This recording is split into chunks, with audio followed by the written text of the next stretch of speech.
So I'm just going to go over a little bit about some of the anxiety that I experience, what anxiety looks like for me, how I handle it, and kind of things like that. So I may not touch on everything that I do, but I'm just going to hit some high points because today was a really high anxiety day.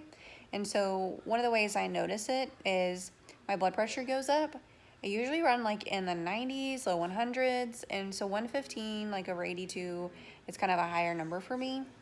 And I actually hold my breath. Like I don't even realize I'm doing it, but I'm focusing, I'm doing things, and all of a sudden I kind of feel weird and like almost a little dizzy, and I realize like, when's the last time I took a breath? So anxiety doesn't look like, well, it doesn't look the same for everyone. So for me, it's not like I sit in a corner and I can't function. Not that that's bad, because it's not, but I'm just saying like it's not, I actually do more. So it makes me do more and work harder. But then sometimes while I'm doing that, it's almost like I can't get out of my head. And then I start thinking about stuff. I get really focused on it. I start worrying about it or anxious about it. And even though my body doesn't look that, I'm not outwardly appearing anxious. Like inwardly, I really am. And so then without even thinking, I'm holding my breath. Then I have to remember to tell myself to breathe. So when that happens, I do deep breathing. You can do that with an app on your phone, just taking time out. So I have the Breathe app. I have it on my phone. I have it on my watch. So sometimes I just hit that and I do some almost like a little meditation or just deep breathing to reset. And then also, if you don't have that, you just tell yourself like, okay, I'm going to take 10 deep breaths and just really focus on the breath while you're doing it. So breathing is just a big thing for me. Another thing that I have to help with my anxiety is distractions.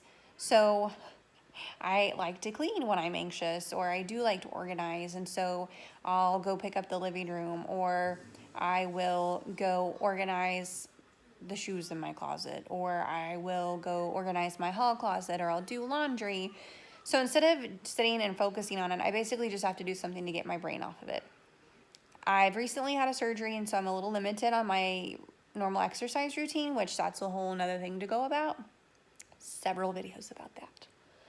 But there's still things I can do. So I can do some sit-ups. I can do some push-ups.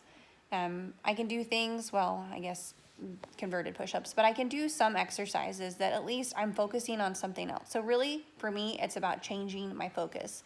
Sometimes I read my Bible, but sometimes even reading for me, I still have that thought process going on. So it's almost like I physically have to do something. So it just looks different for me than, necessarily everyone. Some people might have the same appearance of anxiety, some people don't. So for me, I just had to start figuring out what it is.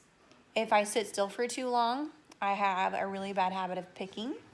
This isn't completely embarrassing. I can't believe I'm even actually saying this out loud right now, but maybe it'll help somebody. So I first noticed this when I was about an early teenager. I was watching a movie with my dad, and by the end of the movie, I had like only half an eyebrow. It was gone. That, whatever that was, or it was like, oh gosh, what was it? The Dub Smash videos or whatever. And the kid was like, I shaved my eyebrow. Why did you do that? I don't know. Well, so like that was me with anxiety. I pulled half my eyebrow hairs out. Why did you do that? I don't know. So embarrassing. Like literally I've had to buy an eyebrow pencil to help like fill that in sometimes because I don't know I'm doing it. Like that's the other problem. It's like breathing. I don't even realize that I do these things. So I try to stay busy with my hands. If I start feeling anxious, that's another reason why I have to do stuff. Because it's like I have to get that energy and that anxiety out. And so for me, I have to exert it. So I find something to do with my hands.